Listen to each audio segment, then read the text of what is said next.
Hello friends, ശർക്കര ഉപയോഗിച്ച് നല്ല പഞ്ഞി പോലത്തെ വട്ടയപ്പം തയ്യാറാക്കുന്നത് എങ്ങനെയാണെന്ന് കണ്ടു നോക്കാം. കുറച്ച് നാൾ മുമ്പ് ട്രഡീഷണൽ സ്റ്റൈലിലുള്ള വട്ടയപ്പം വീഡിയോ അപ്ലോഡ് ചെയ്തിട്ടുണ്ടായിരുന്നു. ഒരുപാട് പേര് 1,000,000 കൂടുതൽ വ്യൂസാണ് ആ വീഡിയോയിനുള്ളത്. ഒരുപാട് പേര് ഇതുവരെ വട്ടയപ്പം ശരിയാത്തവർ പോലും ആ റെസിപ്പി കണ്ട് ട്രൈ ചെയ്തിട്ട് സക്സസ് ആയെന്നും പറഞ്ഞു ഒരുപാട് കമൻറ്റ്സ് എനിക്ക് വന്നിട്ടുണ്ടായിരുന്നു. അപ്പോൾ നിങ്ങൾക്ക് ആ റെസിപ്പി കാണാൻ താല്പര്യമുണ്ടെങ്കിൽ അതിൻ്റെ ലിങ്ക് താഴെയുള്ള ഡിസ്ക്രിപ്ഷൻ ബോക്സിലും കൊടുക്കുന്നുണ്ട്. അപ്പോൾ നമ്മുടെ വട്ടയപ്പം വളരെ സോഫ്റ്റായിട്ട് കിട്ടാൻ വേണ്ടിയിട്ട് ഇഡ്ഡലി റൈസ് തന്നെ ഉപയോഗിക്കുക. 1 കപ്പ് ഇഡ്ഡലി റൈസ് നന്നായിട്ട് കഴുകി വെള്ളം തെളിഞ്ഞ് വരുന്നവരെ കഴുകിയതിന് ശേഷം കുടിക്കുന്ന വെള്ളത്തിൽ നമുക്ക് ഇതുപോലെ കുതിർക്കാനാക്കി 3 മണിക്കൂർ വെക്കണം. ഏകദേശം 2.5 കട്ട് ശർക്കര ഞാൻ എടുത്തിട്ടുണ്ട്. മീഡിയം സൈസ് ശർക്കരയാണ്. ഇതിലോട്ട് ഒരു അല്പം വെള്ളം ഒഴിച്ച് ഇതിനെ ഉരുക്കാനാക്കി വെച്ചിട്ടുണ്ട്. ഇത് ഉരുക്കിയതിന് ശേഷം നമുക്കിതിനെ അരിച്ചെടുത്തിട്ട് ചൂടാറാൻ വേണ്ടി വെയിറ്റ് ചെയ്യണം. ഞാൻ ഈ ഒരു കപ്പ് ഉപയോഗിച്ചിട്ടാണ് ഞാൻ പറഞ്ഞത് 1 കപ്പ് എന്ന് പറഞ്ഞിട്ടുള്ളത്. അപ്പോൾ നിങ്ങൾക്ക് ഏത് ഗ്ലാസ് അല്ലെങ്കിൽ ഏത് മെഷറിംഗ് കപ്പ് വേണമെങ്കിലും ഇതിനായിട്ട് ഉപയോഗിക്കാം. ഏത് കപ്പാണോ ഉപയോഗിക്കുന്നത് ആ കപ്പിനെ ബേസ് ചെയ്തിട്ട് വേണം ബാക്കിയുള്ള മെഷർമെൻറ്റ്സ് ഒക്കെ എടുക്കാനായിട്ട്. അങ്ങനെ 3 മണിക്കൂർ കുതിർത്തതിന് ശേഷം വെള്ളം മാറ്റിയിട്ട് ആ ഒരു അരി മാത്രമാണ് ഞാൻ ഇട്ടിട്ടുള്ളത്. ഇതിലോട്ട് ഞാൻ ശർക്കരപ്പാനി നേരത്തെ ഉരുക്കി വെച്ച് അരിച്ചെടുത്ത് ചൂടാറിയിട്ടുള്ള ശർക്കരപ്പാനിയാണ് ഞാൻ ഇതിലോട്ട് ഒഴിക്കുന്നത്. വേറെ എക്സ്ട്രാ വെള്ളം ഇപ്പം ഞാൻ ഒഴിക്കുന്നില്ല കേട്ടോ. 1/4 ടീസ്പൂൺ മുതൽ 1/2 ടീസ്പൂൺ വരെ ഏലക്കാപ്പൊടി ചേർത്ത് കൊടുക്കാം. ശർക്കര ഉരുക്കുമ്പോൾ കുറച്ച് വെള്ളം ഒഴിച്ച് മാത്രം വേണം ഉരുക്കാനായിട്ട്. ഒരുപാട് വെള്ളം കൂടിയിട്ടുണ്ടെങ്കിലും നമുക്കിതിങ്ങനെ ലൂസായി പോകും ബാറ്ററിൽ. ഒരുപാട് ലൂസായിട്ടുണ്ടെങ്കിൽ നമുക്കത് വട്ടയപ്പാക്കി എടുക്കാൻ ബുദ്ധിമുട്ടായിരിക്കും. അപ്പോൾ നിങ്ങൾ ഈ സമയത്ത് വെള്ളം ചേർക്കാണ്ട് ഈ ശർക്കരപ്പാൻ ഇട്ടിട്ട് അരച്ചെടുക്കുക. അപ്പോൾ ഇതിനെ ഒന്ന് അരച്ചെടുത്തതിന് ശേഷം ഇതിലോട്ട് ഗ്രേറ്റ് ചെയ്തിട്ടുള്ള തേങ്ങ ചേർക്കാൻ പോവാണ്. നമ്മൾ ഏത് കപ്പാണോ മെഷർ ചെയ്തിട്ടുള്ളത് അതേ കപ്പിൽ 3/4 കപ്പ് ഗ്രേറ്റ് ചെയ്ത തേങ്ങയാണ് ചേർക്കുന്നത്. ഒരു നുള്ള് ഉപ്പ് ചേർക്കണേ. ഇതിപ്പോൾ നന്നായിട്ട് അരച്ചെടുത്തിട്ടുണ്ട്. ഇതിൻ്റെ തിക്നെസ് ഇപ്പോൾ കുഴപ്പമില്ല. അപ്പോൾ ഇനി എക്സ്ട്രാ വെള്ളം ഞാൻ ഒഴിക്കുന്നില്ല. നമ്മൾ ആ ശർക്കരപ്പാനിയിൽ കുറച്ച് വെള്ളം ഉണ്ടായിരുന്നില്ല, അത് മാത്രമാണ് ഇതിലുള്ളൂ. അപ്പോൾ എക്സ്ട്രാ വേണമെങ്കിൽ നമുക്ക് പിന്നീട് നോക്കിയിട്ട് വേണമെങ്കിൽ ചേർക്കാം കേട്ടോ.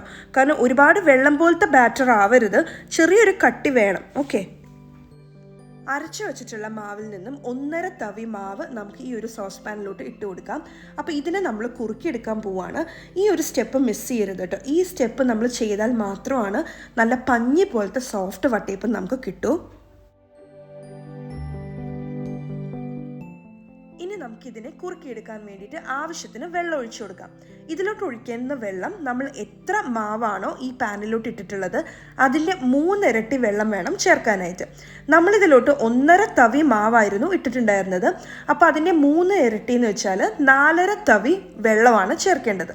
അപ്പോൾ അത് ചേർത്ത് കൊടുത്തിട്ട് നമ്മൾ ഏറ്റവും ലോ ഫ്ലെയിമിലിട്ടിട്ട് വേണം നമ്മളിതിനെ കുറുക്കിയെടുക്കാനായിട്ട്. സമയമെടുത്ത് വേണം കുറുക്കിയെടുക്കാനായിട്ട്. ഒറ്റയടിക്ക് ഇപ്പോൾ തീ കൂട്ടി വെച്ചിട്ടുണ്ടെങ്കിൽ അത് പെട്ടെന്ന് അങ്ങോട്ട് കുറുകി വരും, പക്ഷേ നമ്മുടെ അപ്പത്തിന് ഒരു സോഫ്റ്റ്നെസ്സും കാണില്ല. അപ്പോൾ സമയമെടുത്ത് സാവകാശം ഒരു മിനിമം ഒരു 7-8 മിനിറ്റെങ്കിലും വെച്ചിട്ട് ഇങ്ങനെ അടി പിടിക്കാണ്ട് ഏറ്റവും ലോ ഫ്ലെയിമിലിട്ടിട്ട് വേണം ഇതിനെ കുറുക്കിയെടുക്കാനായിട്ട്. അങ്ങനെ കുറുകിയതിന് ശേഷം നമുക്കിതിനെ നന്നായിട്ട് ചൂടാറാൻ വേണ്ടി വെയിറ്റ് ചെയ്യണം. ചൂടാറിയതിന് ശേഷം മാത്രമാണ് നമ്മളിതിനെ മിക്സിയുടെ ജാറിലിട്ടിട്ട് അരച്ചെടുക്കുന്നത്. ഇതിനെ അരച്ചെടുക്കുമ്പം കറക്റ്റ് തിക്നെസ് കിട്ടാൻ വേണ്ടിയിട്ട് ഞാൻ ഒരു അല്പം കുടിക്കുന്ന വെള്ളമാണ് ചേർക്കുന്നത്. ഏകദേശം ഒരു 1/4 കപ്പോളം ഞാൻ ചേർത്തിട്ടുണ്ട്. പക്ഷെ നിങ്ങൾ ചേർക്കുമ്പോൾ നോക്കി കുറേശ്ശെ ചേർത്ത് വേണം അരച്ചെടുക്കാനായിട്ട്. വെള്ളം കൂടിപ്പോയിട്ടുണ്ടെങ്കിൽ പിന്നെ നമുക്ക് വട്ടയപ്പം ആക്കാൻ പറ്റില്ല, ഇങ്ങനെ പാലപ്പം പോലെ ആയിപ്പോവും. അപ്പോൾ അത് ശരിയാവില്ല. അതുപോലെ തന്നെ ഓവറായിട്ട് തിക്നെസ്സും പാടില്ല.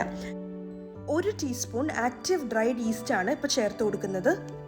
അതെല്ലാം ചേർത്ത് നല്ല പേസ്റ്റ് പരിവം ഇവിടെ അരച്ചെടുത്തിട്ടുണ്ട്. ഇനി ഞാൻ ഇതിലോട്ട് ഒഴിച്ചു കൊടുക്കുവാണ്. കുറച്ച് നല്ല കുഴിവുള്ള അല്ലെങ്കിൽ നല്ല ഹൈറ്റുള്ള ഒരു പാത്രത്തിൽ ഇടുന്നതാണ് നല്ലത്. കാരണം ഇത് പെട്ടെന്ന് നന്നായിട്ട് പൊന്തി പുറത്ത് പോകാനുള്ള സാധ്യതയുണ്ട്, അതുകൊണ്ടാണ്. അപ്പോൾ ഇതിപ്പോൾ ഞാൻ ഇതിലോട്ട് ഒഴിച്ചു കൊടുത്തിട്ടുണ്ട്. ഇനി നമ്മൾ ഇതിന് റൈസ് ചെയ്യാൻ വേണ്ടി വെക്കണം.